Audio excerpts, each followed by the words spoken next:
what the Eastern Bloc countries tried to do was to make marriage about love. Like, I'm with my partner because we have a lot of things in common, not because he pays my rent. And that's why I think that women have better sex under socialism. Hello, Kristen. Thanks for being here today. Kristen Ghodsee is an American professor in Russian and Eastern European studies. Her knowledge of socialism and feminism led to the book we will discuss today, Why Women Have Better Sex Under Socialism. So the title of your book intrigues. It's the least we can say. What was the inspiration for the title and for the book? I want to know, why have women better sex under socialism? Actually, there was a really wonderful documentary film called Do Communists Have Better Sex? That was the name of it in English. And it referred to a series of studies that were done between East and West German women, both before 1989 when the Berlin Wall fell, and then they were replicated after 89, so in 90 and 91. And what they found was when they asked women to talk about their sexual satisfaction, and they asked them several different questions. Did your last sexual encounter leave you satisfied? Were you happy the last time you had sex? But any way they asked the question, they consistently found that East German women said yes more often than West German women.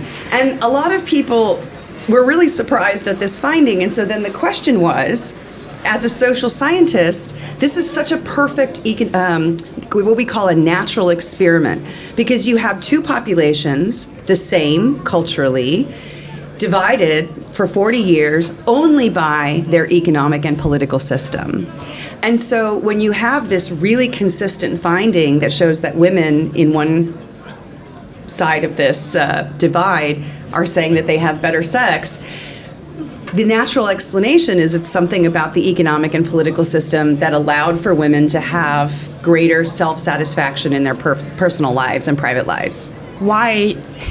What were those economical, socioeconomical factors? So there are a couple of explanations. Obviously, you can talk about the role of the church, right? So Western Germany was much more conservative in terms of religious life than Eastern Germany was because of greater influence of atheism.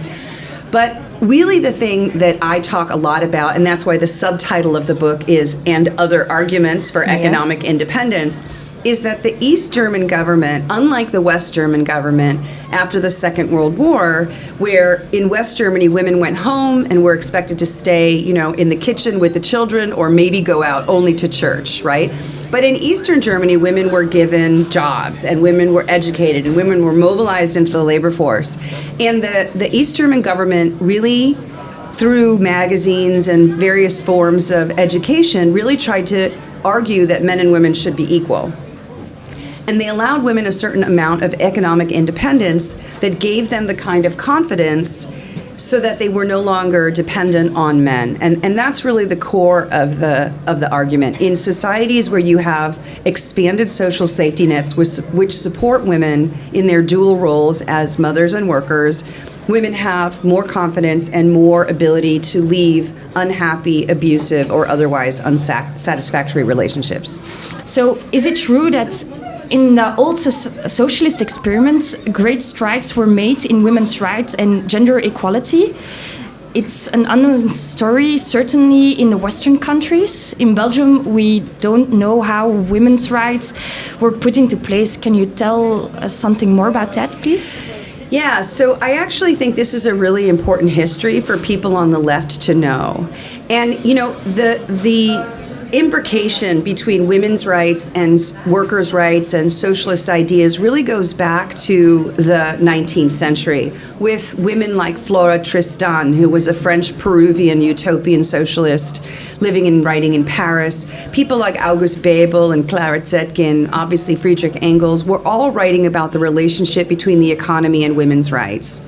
And what happens really is that in 1917, prior to the 1917 revolution in Russia, you have women like Alexandra Kollontai or Nadezhda Krupskaya or Inessa Arman. These are all Russian Bolshevik women who are very committed to, in the worker state that they hope to build, to incorporate women's rights.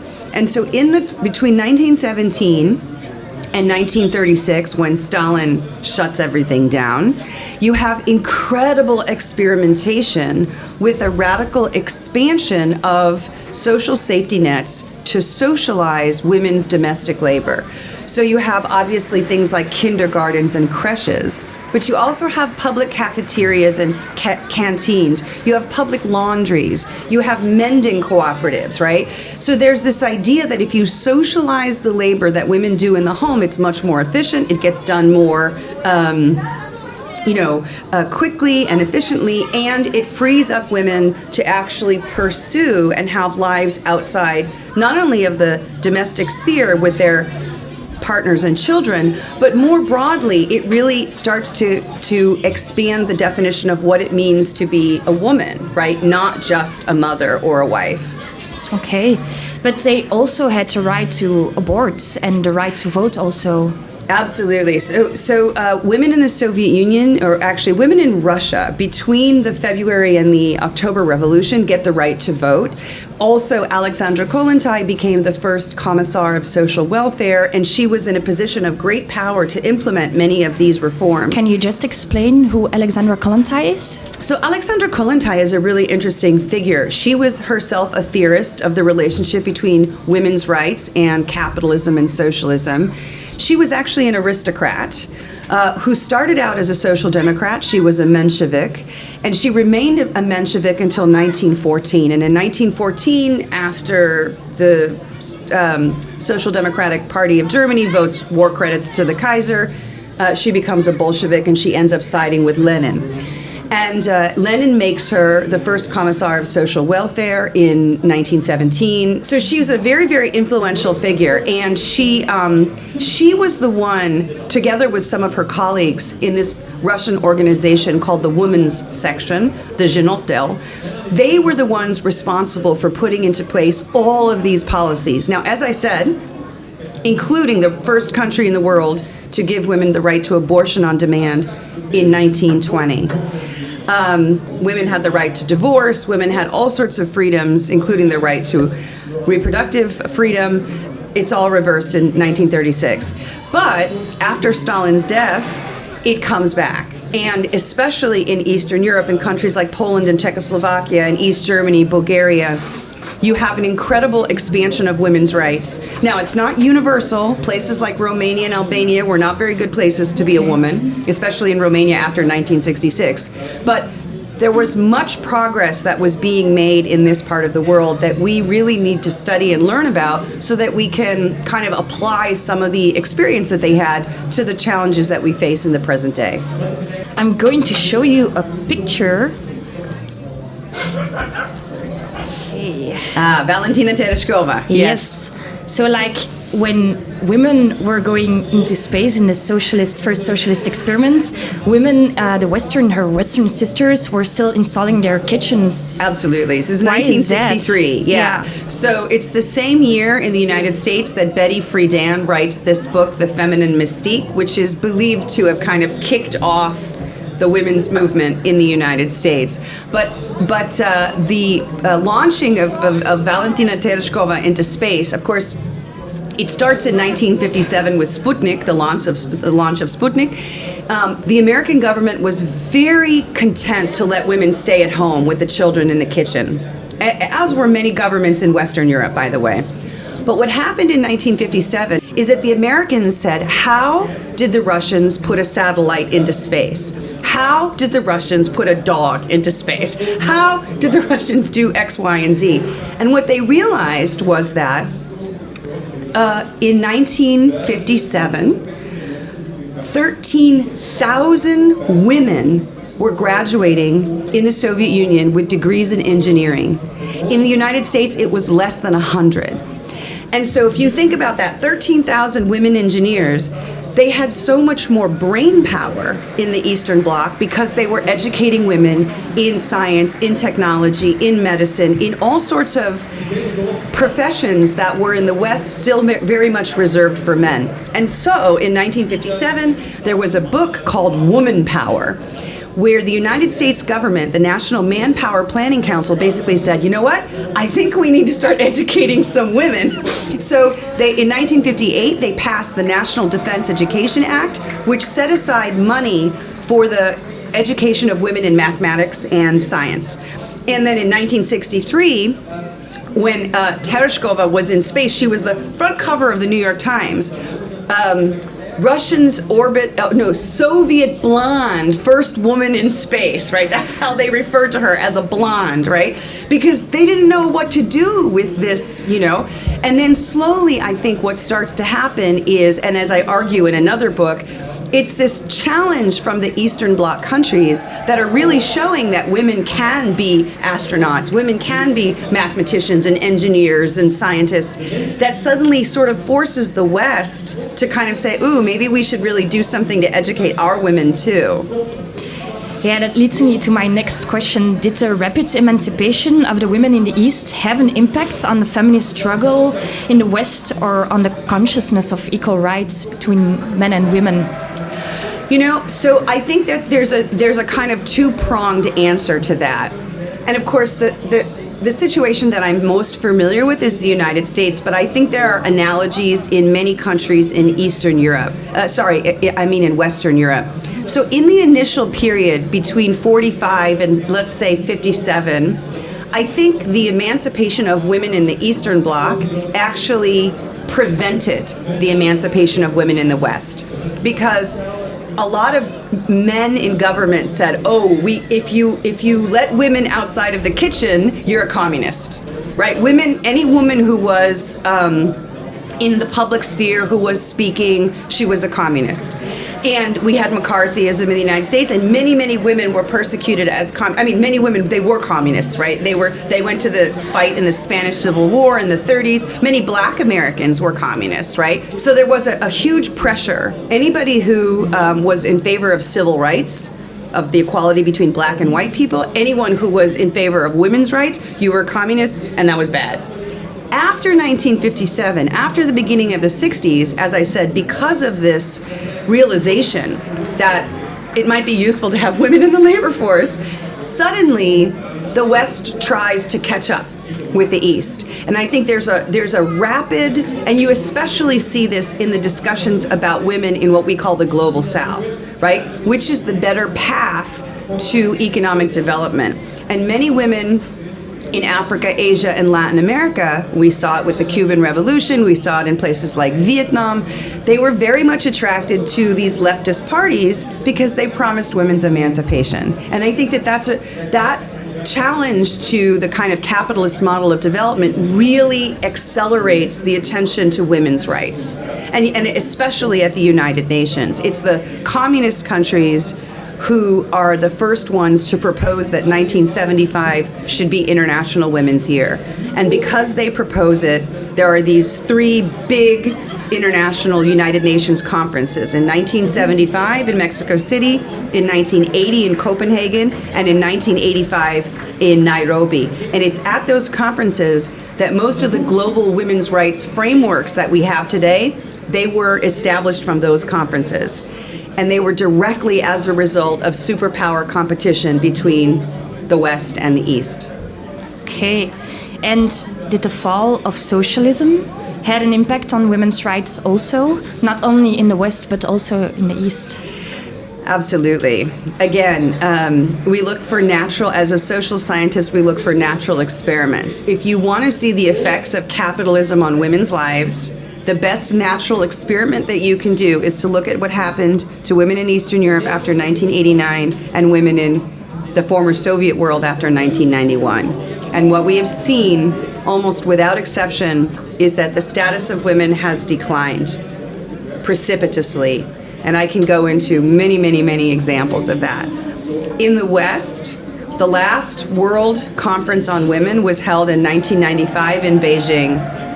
And the reason there hasn't been another one is because people are afraid that we'll actually roll back women's rights at the international level. There has not been another big world conference on women since 1995. So, and what you see all across, not just the Eastern Bloc countries, but the United States, is this resurgence of very conservative gender politics, so that there's this fantasy that life would be better if women just went back into the home and took care of the children, and you know the story. So yeah, I think there's no doubt in my mind that the fall of the Berlin Wall and the fall of the Soviet Union really kind of stole the thunder of a lot of international women's organizing.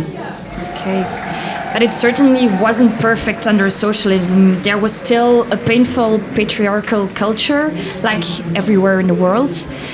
Were there efforts to address this? Was there any perspective to do something about this?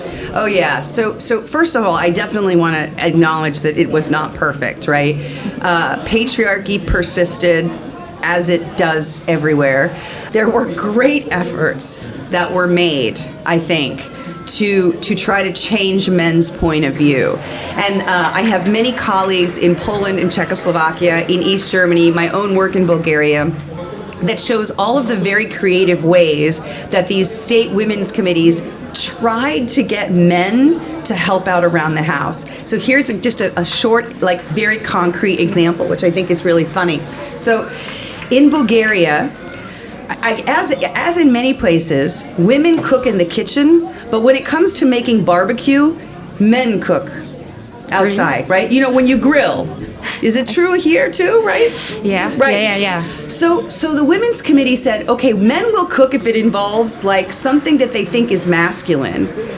So we have to figure out how we can make certain domestic tasks more manly. And in Bulgaria, when you drink rakia, which is like the local spirit, you eat it with meze, which is like a salad, right? And so the women's committee tried to convince men in Bulgaria that women, you know, for meze, they don't chop the vegetables the right way. Like you have to use a big knife and you have to chop them in a specific way for it to be right for rakia. And the thing is that it worked. When men suddenly realize, oh yes, vegetable chopping is manly because it involves a big knife or something like that, it was an attempt to do, an attempt to kind of regender domestic tasks. In the end, the truth is that it didn't work. And so almost every single one of these women's committees decided that the more progressive way to deal with this is, rather than keeping this labor in the home, was to socialize it, to make more public cafeterias. In Poland, they had milk bars, like little neighborhood restaurants where you could get very cheap Polish food, which helped women immensely. Every school had cafeterias for the children. Every factory had places where women could go after work and get food to take home, either pre-prepared or the ingredients for a meal, right? So there were lots of ways of trying to address patriarchy, but by no means were they able to eradicate it. What is the connection between more rights and facilities and the personal relationship between women and men? Does that mean more divorces? More divorces. Yeah, it does. Unfortunately, I think that when, when Alexandra Kollontai, one of the first things that she did one of the first decrees in 1917 was to take marriage away from the Russian Orthodox Church and to make it a secular institution, which allowed for divorces. And what happened? Suddenly women were like, I can get rid of this alcoholic guy, thank you very much. It was a way that the Bolsheviks got a lot of support from women by allowing them to leave their mostly alcoholic, sometimes abusive husbands. Now, that wasn't necessarily a good thing in the long run, because then it turned out that when a woman got pregnant, the men would also run away, right? Okay. Yeah. So, but yes, I mean, in one of the things that you see in East Germany, the East Germans were, in fact, quite proud of their divorce rate, because because not only did they have a high divorce rate, but they had a very high marriage rate. So that people would like leave one relationship but immediately start another one. And that was seen as progress, right? People weren't stuck for economic reasons in their relationships. Look, in my country, So it was not only the divorce rights, it was also for economic reasons. yeah, absolutely. In my country, because we do not have national health care, 25% of women under the age of 65, when we have national health care, under 65, 25% of women get their access to medical care through their husbands. So if you divorce, you can't see a doctor. That's how it is in my country. So many women, not only for economic reasons, right, but for the basic access to something that should be a human right, they have to stay in a marriage. Many people in my country as well get married for health care. So I have a couple friends of mine who've been together for 20 years, and they're journalists, they're freelance writers, and finally, one of them got a job at a university, and in order for her to get health care, they had to get married. That was the only way she could actually see a doctor. So you have to understand that in the West, marriage is an economic institution. It always has been. This is what Bebel was writing about. This is what Engels was writing about. This is what Kollontai was writing about. Everybody has been talking about this for a long time. This is not just in the Eastern Bloc. And what the Eastern Bloc countries tried to do was to make marriage about love and about mutual attraction and about affection and about similarity. Like, I'm with my partner because we have a lot of things in common, not because he pays my rent or he's buying me or my children food. And that's why I think that women have better sex under socialism. Today, women's rights all over the world are under attack. Poland is attacking the right to abortion. In Texas, also, heartbeat bill prohibits women from having abortions 6 weeks into pregnancy. What do you think about that? Look, here's, this is a topic that I could speak on for a very long time, and I'm trying to be succinct. You can. The thing is that when right-wing governments come into power, or when right-wing forces wish to achieve power or consolidate power, the last thing that they want to do is talk about the economic system. So what do? They blame foreigners, they blame minorities, and they blame women. It's always been that way. It will always be that way. What do Greg Abbott, Viktor Orban, and Kaczynski have in common? They're all far-right leaders, and they know. Can you explain more about those people? So, yeah, Explain sorry. who they are? Greg Abbott is the governor of Texas. Viktor Orban is the premier in Hungary, and Kaczynski is the leader of the Law and Justice Party in Poland. All of these are right-wing men who are trying to roll back women's rights. And they are also very nervous about the declining birth rate among true Poles and true Hungarians, and in the case of Texas, white people, right? Because that's what the American white supremacists are worried about. And so, of course, attacking women's rights and attacking women's right to control her own body is part of a right-wing strategy to appeal to a very conservative base. And I think that we're going to see more of this. We're going to see it everywhere, that you have more right-wing leaders coming into power. There's going to be more xenophobia, more racism, and more misogyny. It's just the way that fascists work, I think. So, for the first time in history of the United States, there is a female vice president, Kamala Harris. But while women are now in power, women's rights, equality between women and men is under severe pressure. So what measures do you think are necessary to achieve that equality? Right. So the first thing, we have to make a distinction between liberal feminism, which is this sort of hashtag girl boss, Hillary Clinton, Kamala Harris, Sheryl Sandberg, lean in, let's, get the woman to be CEO or woman to be president, and then not care about anybody else. As long as there are a couple of women who are really rich and powerful, then that's fine. We've achieved what we need to achieve. I think the key thing about socialist feminism, again, this goes back to people like Flora Tristan writing in 1843 in the Workers' Union when she was advocating this workers' union in France. She said, women and workers, women and men together need to unite against the capitalist class, against the bourgeoisie, right? The idea is that you cannot have a society where like you have a rainbow 1%, right? You have a couple of black people, a couple of foreigners, a couple of women, and as long as everybody who is super rich is a nice rainbow, then it's okay that 99% of the population is disenfranchised. That's never going to be a good program for social change. So the most important thing that we have to do is create solidarity among this quote-unquote 99% to address the fundamental structural socioeconomic problems in our societies. And is that then the reason that you wrote this book, or what was the reason that you wrote this book? Yeah, absolutely. I mean, I think the reason I wrote the book was because I hated President Trump at the time, and I felt like I had to do something. I was an academic. I had been writing academic books for many years, writing about the experience of women in Eastern Europe. But I realized after writing this op-ed in the New York Times that very few people knew about this research. So that was the first thing, was to make my research relevant to contemporary debates about the role of socialism and feminism. But the other thing that I think is really important is, look, in my country, I assume in many West European countries and around the world, people on the left are often accused of being a Stalinist. They're often accused of being, some kind of communist dictators, authoritarian, totalitarian. There are all sorts of words that get used to describe us. And the way that that argument is made is by saying, well, look at those horrible countries in Eastern Europe. Socialism was tried, it failed, it was terrible. We're never going to do that again. And the point of this book is to say, yeah, okay, those experiments failed. Their economies didn't work very well. They had lots of internal programs that failed, and they had a lot of problems. Consumer shortages, travel restrictions, obviously the secret police.